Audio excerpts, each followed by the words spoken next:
કોઈ પણ વૈષ્ણવ કે રોકાયા વગર 3-9 કોશી પરિક્રમા અખંડ કરે તો શ્રી ગિરિરાજજીના 5માંથી એક સ્વરૂપના દર્શન અવશ્ય થાય. 5 સ્વરૂપ કયા? શ્રી ગિરિરાજજી પ્રસન્ન થાય તો ગ્વાલ સ્વરૂપે દર્શન આપે.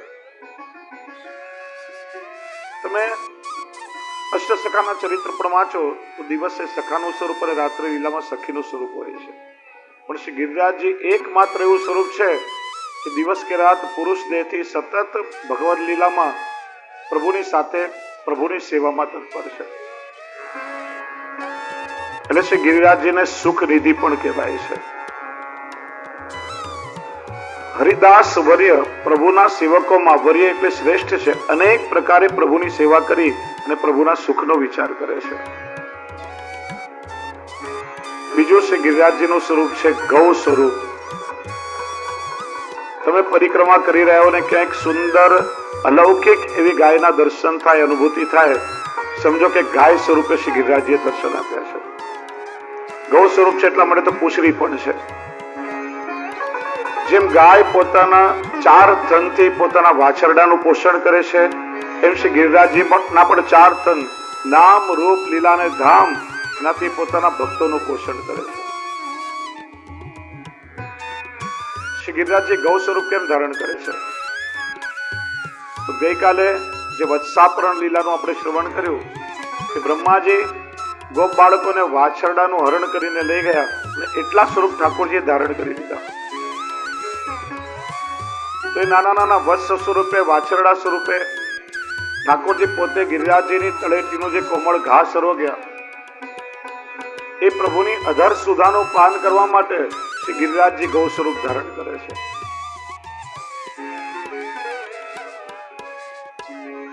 ત્યાર પછી ગિરિરાજજીનું સ્વરૂપ છે સિંહ સ્વરૂપ.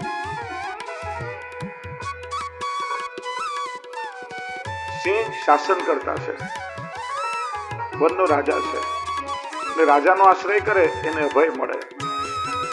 જો એટલા માટે તો શ્રી ઠાકોરજી જેના પર બિરાજે સિંહાસન કહેવાય છે.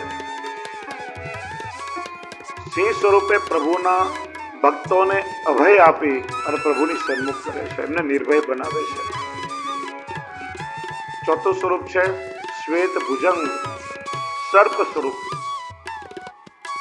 ભગવાનના જે અભક્તો છે, જે પ્રભુનો વિરોધ કરનારા છે અથવા તો જે પ્રભુના ભક્તોનો દ્વેષ કરનારા હોય, જે પ્રભુના ભક્તોને સતાવતા હોય, એ બધાને સર્પ સ્વરૂપે પ્રભુથી વિમુખ કરી દે છે, પ્રભુથી દૂર ફેંકી દે છે, એમનું અનિષ્ટ કરે છે. 5મું સ્વરૂપ છે રત્ન જટિત મણિમય સ્વરૂપ, જે પ્રભુના નિત્ય લીલા ધામમાં બિરાજે છે. સ્વામીજીના મનોરથો પૂરા કરવા માટે ઠાકોરજીના હૃદયમાંથી જે પ્રેમ રસનો અલૌકિક પ્રવાહ પ્રગટ થયો એનું દ્રવીભૂત સ્વરૂપ એટલે શ્રી યમુનાજી અને ઘનીભૂત સ્વરૂપ એટલે શ્રી ગિરિરાજજી.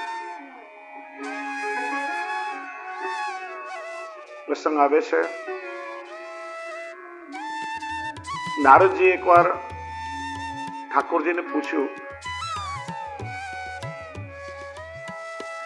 પ્રભુ આપના નિત્ય લીલા ધામમાં તો શ્રી ગિરિરાજજીનું રત્ન જટિત મણિમય સ્વરૂપ છે, મને એમના દર્શન ક્યારે થશે? વારે ઘડીએ પૂછ્યું. પ્રભુ નારદજી સાથે વનમાં વિહાર કરી રહ્યા હતા. આજ્ઞા કરી, નારદજી આગળ જલાશય છે, મને તરસ લાગી છે, મારા માટે જલ ભરીને લઈ આવો. નારદજી જલાશયના કિનારે એક સુંદર મજાનું સરોવર હતું, નિર્મલ જલ હતું. જલ લેવા ગયા તે દ્રશ્ય જોયું કે 2 ઋષિઓ બેસીને તપ કરી રહ્યા છે અને પાછળ હાડકાનો પર્વત જેવો મોટો ઢગલો છે. આ જોઈને એમને આશ્ચર્ય થયું. પ્રભુ માટે જલ લઈને આવ્યા. ઠાકોરજી કહ્યું, નારદજી સરોવરના કિનારે તમે કંઈક વિચિત્ર દ્રશ્ય જોયું? હા પ્રભુ, 2 ઋષિઓ તપ કરી રહ્યા હતા અને એની પાછળ હાડકાનો પર્વત જેવો મોટો ઢગલો હતો. એ શું હતું? પ્રભુ કે નારદજી, હમણાં તમે મને શું પ્રશ્ન કર્યો કે મને શ્રી ગિરિરાજજીના દર્શન ક્યારે થશે? આ 2 ઋષિઓ શ્રી ગિરિરાજજીના નિત્ય લીલાધામમાં દર્શન કરવા માટે કેટલાય જન્મોથી તપ કરી રહ્યા છે. અનેક જન્મો લીધા અને પાછળ જે હાડકાનો ડગલો છે એમના એક પછી એક છૂટેલા જે દેહ છે એમનો ડગલો છે. આટલા જન્મો થયા છતાં પણ હજી એમને ગિરિરાજજીના દર્શન નથી થયા. અને તમે આ જન્મમાં દર્શન કરવાની વાત કરો છો. શ્રી ગુસાઈજીની કૃપાથી ચંદ્રબુદ્ધદાસજીને દર્શન થયા. પુષ્પ ચૂંટવાને બાને મોકલ્યા. અષ્ટાક્ષરનું સ્મરણ કરતા કરતા શ્રી ગિરિરાજજીની કંદરામાં ચાલ્યા. સાક્ષાત ગૌલોક ધામના અને રત્ન જટિત મણિમય શ્રી ગિરિરાજજીના સ્વરૂપના દર્શન થયા. કૃપા સિવાય સ્વરૂપના દર્શન કોઈને ના થાય. શ્રી ગિરિરાજજીમાં દ્વાદશ નિકુંજના દ્વાર છે. પ્રભુની દ્વાદશ નિકુંજ અને ષટ ઋતુની નિત્ય લીલા બિરાજે. 6 ઋતુની લીલા ગિરિરાજજીમાં છે.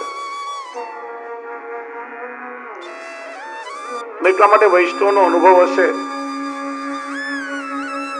કે આપણે વ્રજમાં જઈએ, વ્રજમાં ઋતુનું કઈ ઠેકાણું ના હોય. ધ્યાનથી સમજો.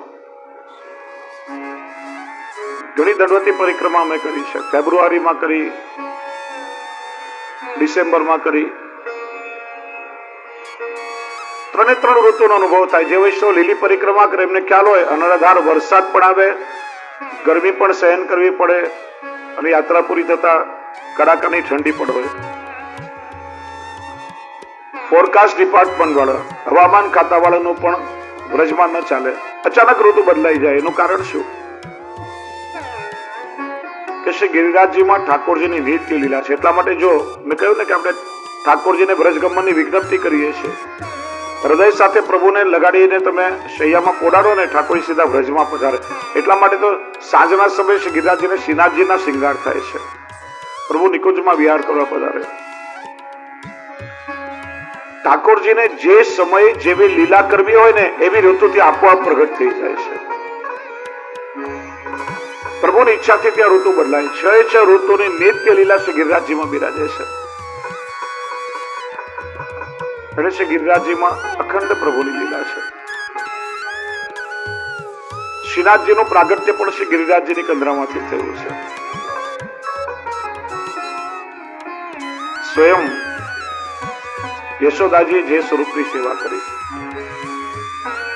અને મારા માથે કાંદિવલીમાં શ્રી દ્વારકાધીશ પ્રભુ બિરાજે છે. એમનું પ્રાગટ્ય પણ શ્રીનાથજીની સાથે સાથે જ ગિરિરાજજીની કંદરામાંથી થયું છે. શ્રીજી બાબા નિકુંજના દ્વાર પર ઠાડા છે. વ્રજ ભક્તોને આશ્રય દેવા માટે બોલાવી રહ્યા છે. અને નિકુંજ લીલાની ભીતરનું પ્રિયા પ્રીતમનું યુગલનું રમણનું સ્વરૂપ એટલે શ્રી દ્વારકાધીશ પ્રભુ. સ્વયં શાંડિલ્ય ઋષિ જેમની સેવા કરી છે. કે છે અત્યારે જે ગિરિરાજજીનું સ્વરૂપ આપણે જોઈએ છીએ એ પુલસ્ય ઋષિના શાપને કારણે છે. આખો પ્રસંગ નહીં કહું કે શ્રી ગિરિરાજના ચરિત્ર ઉપર જ કથા થઈ શકે આખી.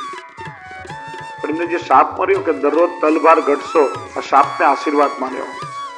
શરૂઆતમાં શ્રી ગિરિરાજજીનું સ્વરૂપ 8 યોજન લાંબુ, 5 યોજન પહોળું, 2 યોજન ઊંચાઈ હતી. કે જે સવારે સૂર્યોદય થાય ત્યારે શ્રી ગિરિરાજજીનો પડછાયો મથુરા વિશ્રામ ઘાટ પર પડે. પણ શાપને આશીર્વાદ માન્યો કે ભવિષ્યમાં પ્રભુ અહીંયા પ્રગટ થવાના છે, મારા પર ચરણ પધરાવીને અનેક લીલાઓ કરશે અને મારું કદ જો ઊંચો હશે તો મારા ઠાકોરજીને કેટલો પરિશ્રમ થશે.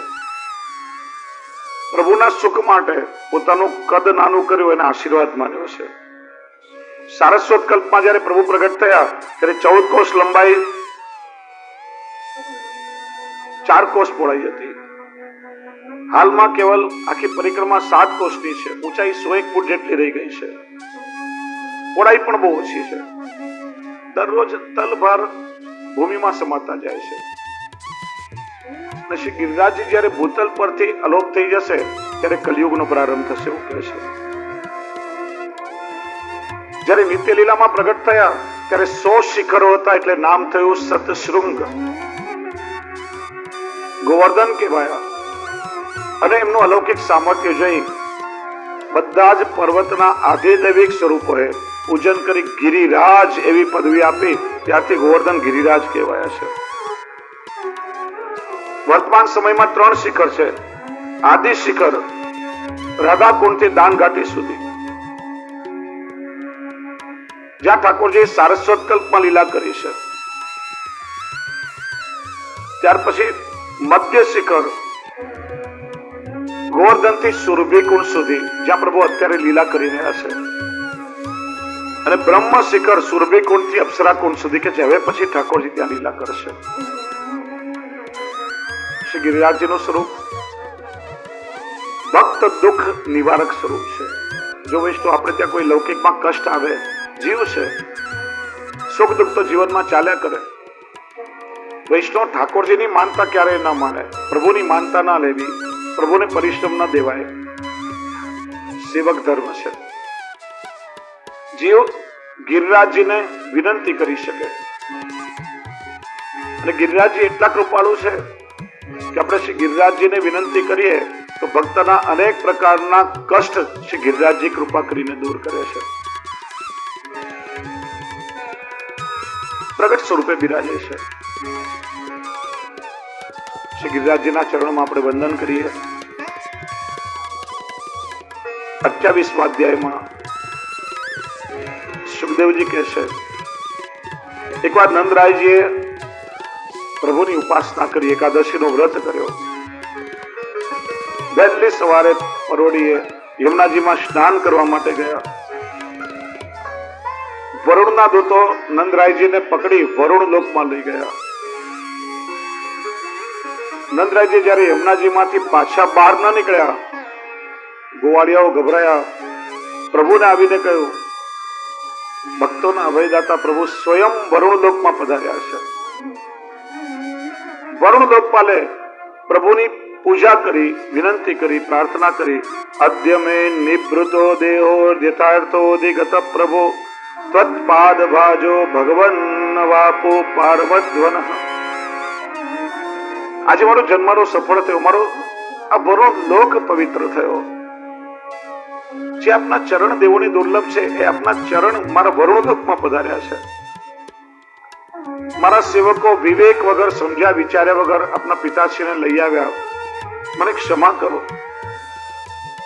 પ્રભુ એમને ક્ષમા કરી નંદરાયજીને પાછા વ્રજમાં લઈને આવ્યા છે.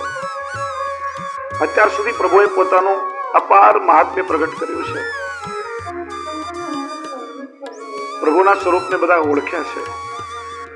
આ કોઈ સામાન્ય મનુષ્ય નથી, તો સાક્ષાત પરબ્રહ્મ છે. એકવાર વ્રત ભક્તોએ ઠાકોરજીની વિનંતી કરી કે કૃષ્ણ, આપ તો સાક્ષાત વૈકુંઠના અધિપતિ છો. જો વૈકુંઠ 3 પ્રકારના છે: વૈકુંઠ, રમા વૈકુંઠ અને વ્યાપી વૈકુંઠ. આમાંય વૈષ્ણવ ગોટાળો કરે છે. કથામાં તમારું ધ્યાન કે ચિત્ત હોય ને તો ઘણી વસ્તુ સમજવા મળે, પણ વાતો જ કરતા રહીએ ને તો ઘણું બધું ખોવું પડે, નુકસાન છે. તો હંમેશા કહો કે કથા કેવલ કાનથી નહીં, ધ્યાનથી સાંભળવી જોઈએ. વૈકુંઠ, જ્યાં ક્ષીર સાગરમાં ભગવાન વિષ્ણુ શેષશૈયા પર પડ્યા છે. રમા વૈકુંઠ, જ્યાં ક્ષીર સાગરમાં પ્રભુ શેષશૈયા પર પડ્યા છે અને લક્ષ્મીજી પ્રભુની ચરણ સેવા કરી રહ્યા છે. અને વ્યાપી વૈકુંઠ, જેને આપણે બધા વૈષ્ણવ ગૌલોક ધામ તરીકે ઓળખીએ છીએ, જ્યાં દ્વિભુજધારી ભગવાન શ્રી કૃષ્ણ લક્ષ્મી સહસ્ર લીલાભી સેવ્યમાનમ કલાનિધિ, હજારો લક્ષ્મી રૂપા વ્રજ ભક્તોથી સેવ્ય છે, જે પ્રભુનું ગૌલોક ધામ છે. વ્રજ ભક્તોએ વિનંતી કરી, આપ વૈકુંઠના અધિપતિ છો, અમે તો આપના છીએ, શું અમને વૈકુંઠના દર્શન નહીં કરાવો?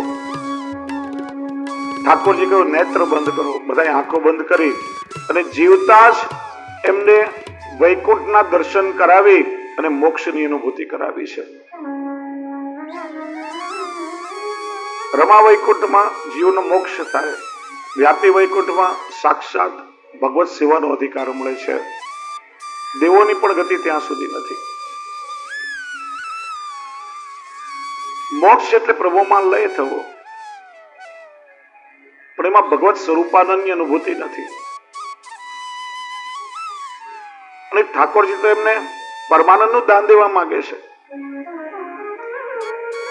સ્વરૂપાનંદનું દાન દેવાની પ્રભુની ઈચ્છા છે.